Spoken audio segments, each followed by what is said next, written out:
이 7명의 렘넌트 그리고 초대교회 우리 렘넌트 특별히 성경에 보면은 우리는 지금 계속해서 본부 훈련 가운데 7명의 렘넌트에 대한 메시지가 거의 메시지 할 때마다 안 빠질 정도로 계속 반복해 나옵니다. 근데 여러분 이게 보시면 별로 감동이 안 될 수가 있어요. 왜냐하면 우리도 모르게 훌륭한 인물을 키우기 위해서는 세상적인 좋은 조건을 가지고 있어야 된다는 것이 우리 속에 이미 들어와 있습니다. 그래서 심지어 우리 성도들조차도 우리 자녀를 이제 보통 1명 아니면 2명 키우잖아요. 그러니까 이 자녀를 정말 잘 키워보겠다는 이런 마음을 가지고 될 수 있으면은 그 도시에 제일 학군이 좋은 곳, 그리고 제일 말하자면 엘리트들이 모여있는 그곳으로 이사를 가고 거기 학교 보내고, 근데 거기는 또 뭐요?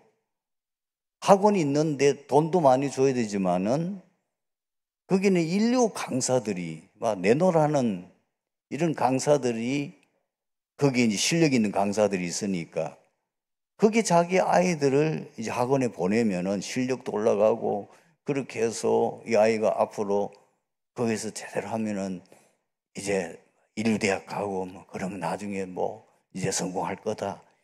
이런 생각을 많이 가지고 있어요. 근데 성경을 보게 되면은 특히 7명의 렘넌트 그런 것이 전혀 없어요. 그거는 아무 상관없어요. 그런데 어떻게 우리가 봤을 때는 그런 환경에서 자라면은 인생 밑바닥으로 살아야 될 거 아니에요. 그렇잖아요.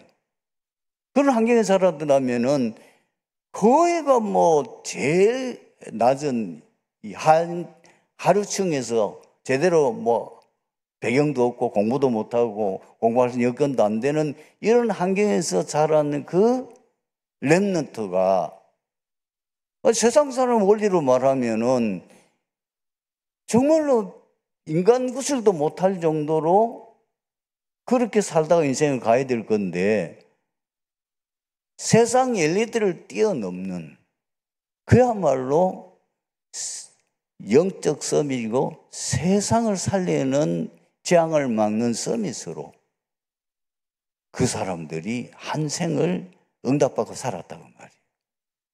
도대체 그 비밀이 뭐냐는 거예요. 이걸 찾아내야 돼요. 특히 우리 부모님들이나 교사들이 이 비밀을 못 찾으면 여러분들이 아무리 노력해도 세상 서밋이 되지만은 결국은 뭐죠? 세상 종로로 사는 거죠. 실컷 공부해가지고 인류대학 나와서 그래서 뭐 모든 사람이 부러워하는 뭐 대기업에 취직한다. 그렇지 않으면 무슨 법관이 된다. 그렇지 않으면 의사가 된다. 그렇지 않으면 무슨 굉장히 높은 이제 뭐 공무원이 된다. 뭐 한 일은 뭐 있어요? 뭐 자기 잠깐 명예는 가질 수 있을지 모르지만 어떤 뭐 밥 먹고도 살지는 모르지만은 평생 세상의 종로를 더 나쁘게 말하면 사단의 종로를 하다가 인생 마치는 거예요. 신자가 그렇게 살다가 우리 후대들이 살다가 가면 되겠냐고 말이에요. 그러면 어떻게 7명의 렘넌트들은 그 시대를 움직일 수 있고 그 시대의 재앙을 막고 나라를 구원하는 그 큰 일을 감당할 수 있었느냐 하는 겁니다. 그 부모들이, 그 지도자들이, 특히 부모님들이 남다른 믿음의 비밀이 있었다는 거예요. 그 첫 번째 비밀이 뭐냐면은 하나님에 대한 부모님들이 뭐냐면 절대 믿음이 있는 거예요. 만약에 요게벳이 하나님을 정말로 전적으로 의지하고 믿고 하나님이 절대 줄 건가 하나님이 모든 걸 주고 나누고 믿는 그 믿음이 없었다면은 갈상자에 모세를 담아서 나일강에 띄울 수 있을까요? 그 아기가 버글버글하고 어디서 어떻게 아기가 나타나서 그 아이를 잡아먹을지 모르는 그 나일강에 띄울 수 있겠어요? 사무엘을 그 당시에 평판이 이미 어머니 한나가 몰랐겠어요? 엘리 제사장과 그 자녀들이 영적 지도자로서는 제일 저질 그 평판을 몰랐겠어요? 그런 이상한 지도자 밑에 거기다가 자기 아들 보내요?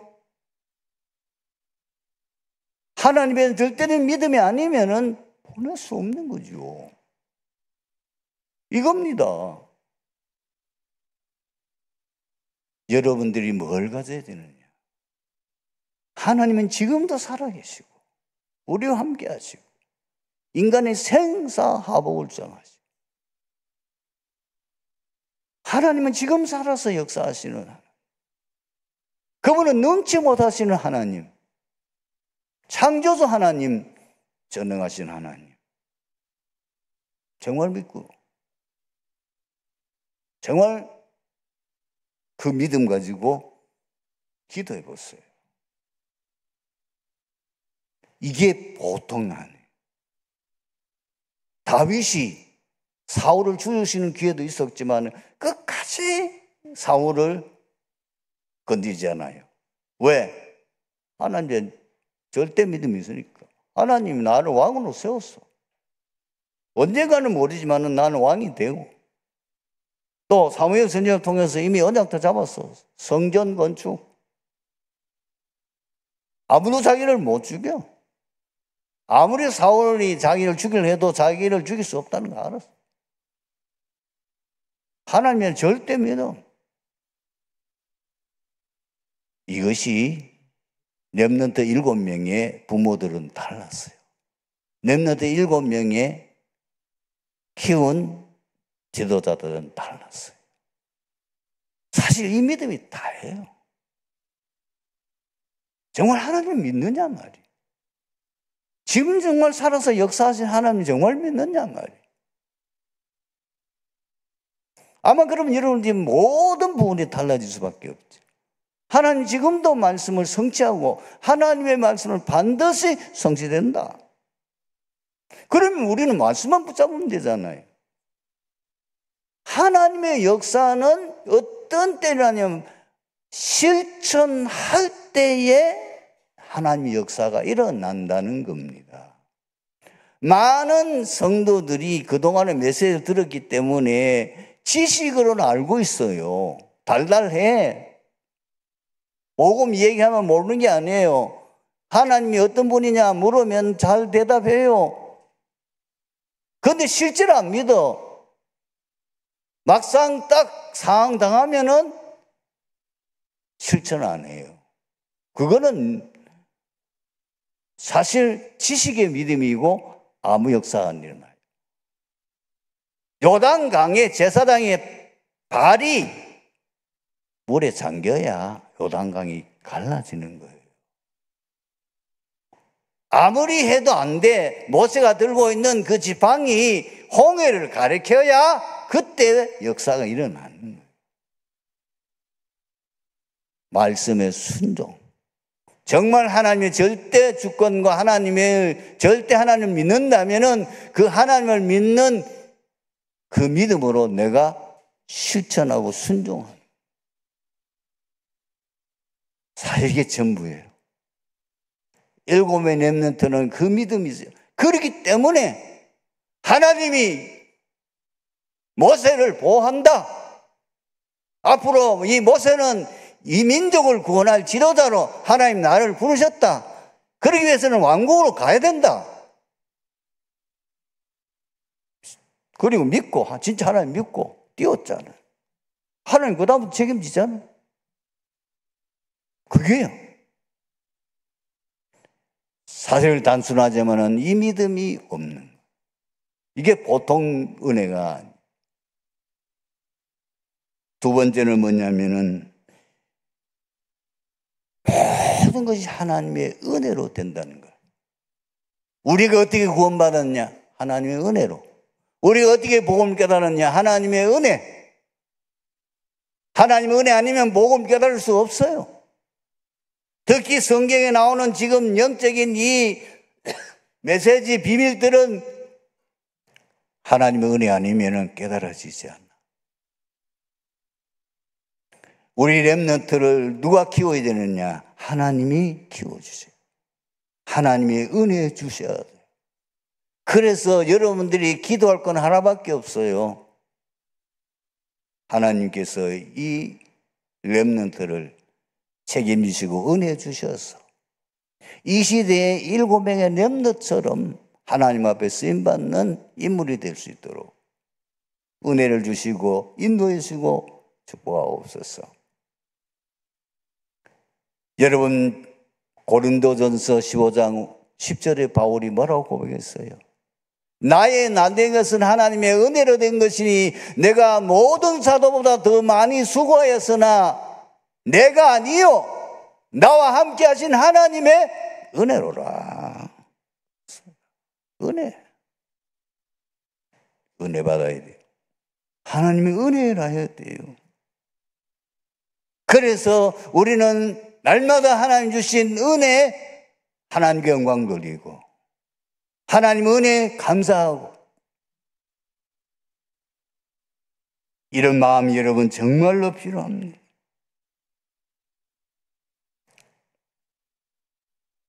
그리고는 여러분이 렘넌트 사역하는 사람들은 일심전심 지속해야 해요. 대부분의 사람들이 일을 거르치는 사람들은 뭐냐면은 기다리지를 못해요. 너무 조급해. 여러분, 렘넌트 사역은 우리 인생은 마라톤 선수와 같아요. 멀리 가야 돼. 그 멀리 가는 길에는 많은 것들이 일어날 수 있어요. 거기에 여러분 너무 반응하지 말아요. 거기에 너무 과잉 반응할 필요 없어요. 우리는 멀리 가야 돼. 산도 넘고 물도 건너야 되고 바다도 건너야 돼요. 얻을 때는 큰 외로움도 올 수 있어요. 그 모든 것을 우리는 이미 알고 일심전심 지속 이것을 계속 유지해 나갈 수 있는 그 비밀을 가져요. 특히 렘넌트를 키우고 있는 분들은 이미 여러분들에게는 그 방향이 확실하게 딱 목표와 그리고 어떻게 렘넌트를 키워야 되겠다고 하는 이것이 정해지면은 옆에서 무슨 말을 해도 그거는 상고를 하고 그냥 그걸 듣지 그 기가 얇아가지고 그 말 한다고 또 이렇게 하고 또 기가 얇아 저 말 한다고 또 저렇게 하고 아이 완전히 망칩니다.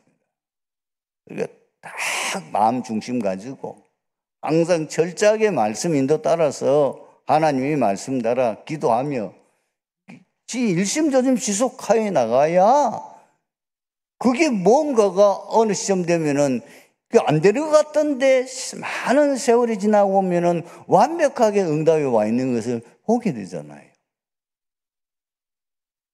이번에 참 감사하게도 우리에게 주신 2명의 렘넌트가 거의 탑 렘넌트로 이번에 우리 윤성이 가나가 그게 줄였는데 사실 우리 교회 다닐 때 그냥 뭐 조금 뭐 평범한 특별하게 뭐 그때 뭐 확 뛰어난 게 아니었어요. 그것도 평범한 학생이요. 그리고 우리가 렘넌트 사역 어릴 때도 해야 된다. 이거 안 가지고 계속 하는 가운데 이 세월이 많이 지나니까 그것이 거기서 하나님께서 결국은 뭐죠? 이런 인물들이 일어나게 되는 것이고 앞으로도 우리가 일을 하다 보면 이 대를 이어가지고 앞으로도 어떤 인물들이 또 일어나서 이제 정말 2030, 80 시대를 주도해 나갈 인물이 일어날지는 아무도 모르는 거죠.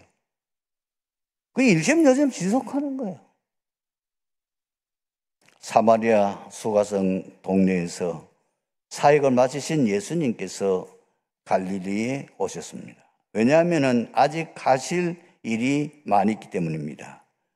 갈릴리 고향으로 오시면서 예수님께서 제자들에게 친히 증언하시기를 선지자가 고향에서 높임을 받지 못한다라고 하셨습니다. 그러나 갈릴리 도착했을 때에 예상 밖의 일이 일어났습니다. 동네 사람들이 예수님께서 6월절에 예루살렘에서 행하신 일들을 직접 보았으므로 예수님을 열렬히 환영하고 영접하였습니다. 그러나 다른 유대인들처럼 차츰 배척하는 태도를 보였으며 심지어 죽이려고까지 하였습니다. 예수님께서 이러한 수모와 배척에도 불구하고 갈릴리에 가신 이유가 무엇입니까? 첫 번째로 하나님의 뜻을 이루기 위해서입니다. 예수님께서 직접 이 땅에 오신 이유를 말씀하셨습니다. 요한복음 6장 38절입니다. 내가 하늘에서 내려온 것은 내 뜻을 행하려 함이 아니요 나를 보내신 이의 뜻을 행하려 함이라. 그러면서 그 하나님의 뜻이 무엇인지도 직접 말씀하셨습니다. 요한복음 6장 39절 특히 40절에 보면 이렇게 기록되어 있습니다. 내 아버지 뜻은 아들을 보고 믿는 자마다 영생을 얻는 이것이니 마지막 날에 내가 그를 다시 살리리라. 여러분, 성경을 어떻게 봅니까? 성경의 내용이 뭘 말하는 겁니까? 성경의 내용의 핵심은 한 가지입니다. 그것이 어디 기록되어 있습니까? 요한복음 20장 31절에 이렇게 기록되어 있습니다. 오직 이것을 기록하면 너희로 예수께서 하나님의 아들 그리스도이심을 믿게 하려 함이요 또 너희로 믿고 그 이름을 힘입어 생명을 얻게 하려 함이라. 여러분, 결국은 성경이 말하고 있는 내용이 무엇입니까? 성경이 말하고 있는 모든 내용은 인간 구원 사역입니다. 구약의 내용은 인간을 구원하시겠다는 예언이에요. 창세기 3장 15절은 뭐예요? 인간이 타락하자 말자 멸망에 이르지 말자 하나님이 첫 번째 주신 언약이 뭐죠? 인간을 구원하겠다고 하는 그 언약입니다. 그 언약이 무엇입니까? 내가 너로 여자와 원수가 되게 하고 내 후손도 여자의 후손과 원수가 되게 하려니 여자의 후손이 내 머리를 상하게 할 것이요 너는 그의 발꿈치를 상하게 할 것이니라. 세월이 지났습니다. 오직 여자의 후손을 통해서 인간이 구원받을 수 있는 길을 열어놓았는데도 또 이걸 놓쳐버려서 완전히 네피림 시대가 됐어요. 그것이 창세기 6장입니다. 그때 또 하나님께서 또 복음을 회복시키는 하셨죠. 앞으로 세상을 물로 심판할 것이니까 노아에게 말씀하셨습니다. 너를 위하여 방주를 만들어라. 내 자손을 위하여 방주를 만들어라. 이 땅에 있는 네 생명을 구원하기 위하여서 방주에 만들어라. 그 방주 안에 들어가는 자만 살 수가 있다. 인간은 자꾸 언약을 놓칩니다. 애굽 땅에 가서 기빈 대접 받으면서 거기에 환영을 받았던 이스라엘 백성들이 400년이 지난 사이에 또 언약도 사명도 놓치고 완전히 노예가 되어버렸어요. 비참하게 지금 고통 속에 있습니다. 그때에 하나님께서 또 이 복음을 회복시키는 언약을 주셨는데 그 모세를 통해서 피제사 드리는 날 너희들이 이 애굽 땅에서 해방이 되어서 다시 가나안 땅으로 출애굽하게 될 것이라고 말씀했습니다. 세월이 오래 지났습니다. 이스라엘 백성이 또 인왕 놓쳐버리니까 어떻게 이제는 포로가 됐어요. 나라를 망해버리고 성전도 다 무너져 버리고.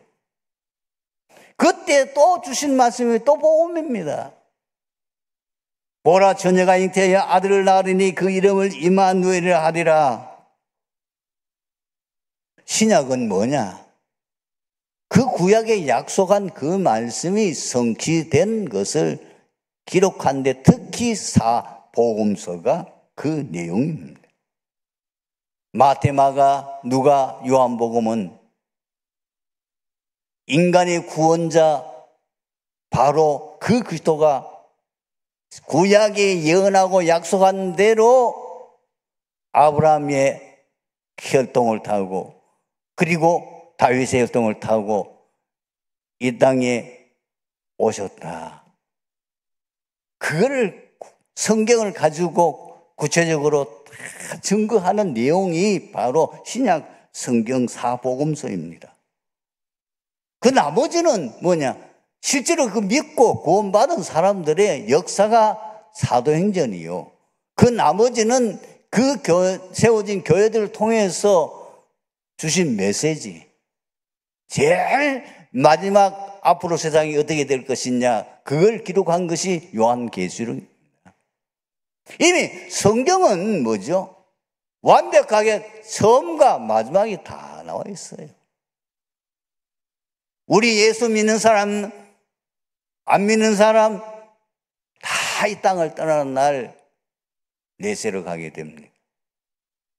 이 복음이 다 증거되고 난 후에 주님이 재림하게 되어지면 최후의 심판을 거쳐서 구원받은 신자는 신천신지 새로운 예루살렘의 영생 복락이며 거기에 우리의 육신도 다시 부활하여 예수님이 부활한 몸을 가진 것처럼 그 몸을 가지고 거기에서 영원히 살게 될 것이요.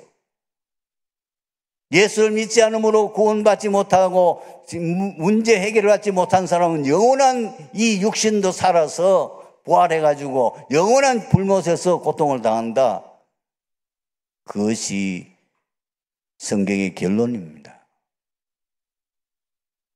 여러분, 왜 예수님이 이 땅에 오셔서 그 십자가 지시고 그 고난을 당하시고 다시 부활하셔서 모든 것을 구원을 완성시키시면서 지금도 하늘 보좌 위에 계시고 또 지금도 우리와 함께 하시면서 이 복음을 전하도록 하고 이 복음을 모든 사람들 믿도록 하느냐 그 말이에요.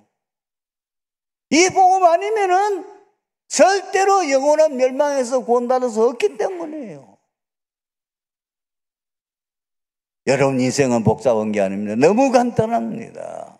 이 땅에 사는 삶은 그저 육신적으로 잠깐 살다가 가는 거예요. 그게 성패 아무 관계 없어요. 여러분 성공하면 얼마나 성공할 거예요. 잘 먹고 잘 사는 얼마나 잘 먹고 잘 살 거예요. 결국은 이 세상은 심판받아 다 불타고 없어져요. 새로운 세계가 다시 내려오게 돼요. 그것이 우리 영원히 사는 세상이에요. 그 일을 위해서 이 하나님 뜻을 이루기 위해서 예수님이 이 땅에 오신 겁니다. 두 번째로 예수님께서 이 땅에 오신 이유가 뭐예요? 저주장 멸망으로 영원히 고통받는 인간을 해방하기 위해서예요. 마태복음 11장 28절에 수고하고 무거운 짐진 자들아 다 내게로 오라 내가 너희를 쉬게 하리라.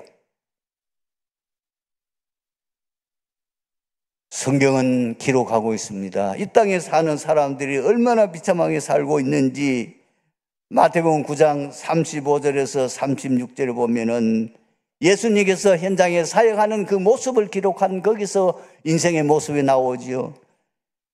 예수께서 모든 도시와 마을에 두루 다니시며 그들의 회당에서 가르치시며 천국 복음을 전파하시며 모든 병과 모든 약한 것을 고치시니라.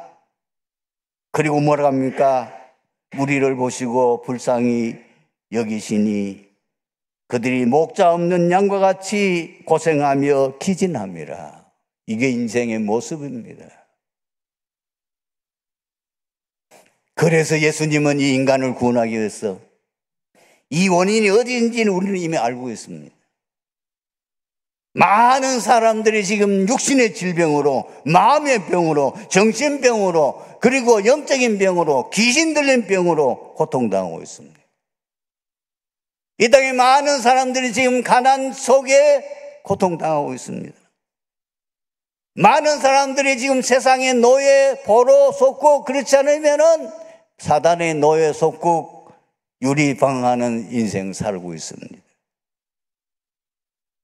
그 원인이 무엇입니까? 창세기 3장 사건 때문에. 그 결과 인간은 창세기 3장, 6장, 11장 이 사단의 함정과 틀과 올무 속에 빠졌어.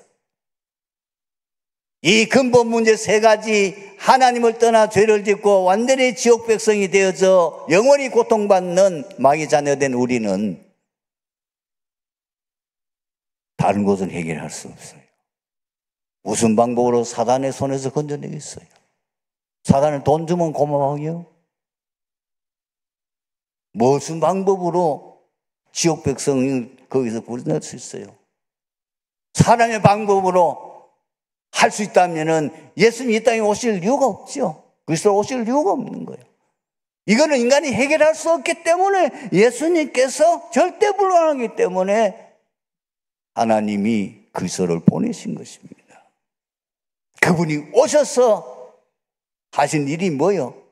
요한 1서 3장 발령. 하나님의 아들이 나타나기 위해서 마귀의 일, 사단의 손에서 우리를 건져내시기 위해서. 인간이 왜 이 땅에서 저주재앙 고통 속에 있는가? 죄 때문입니다. 창세기 3장 근본 문제, 이 원죄와 자범죄 때문에 인간은 영원히 고통을 당할 수밖에 없어요. 그래서 인자가 온 것은 섬김을 받으려 함이 아니요 도리어 섬기려 하고 자기 목숨을 많은 사람의 대성물로 주려 합니다. 많은 사람들이 지옥 백성이 되는데 천국 가는 길을 몰라요. 길이 없어요.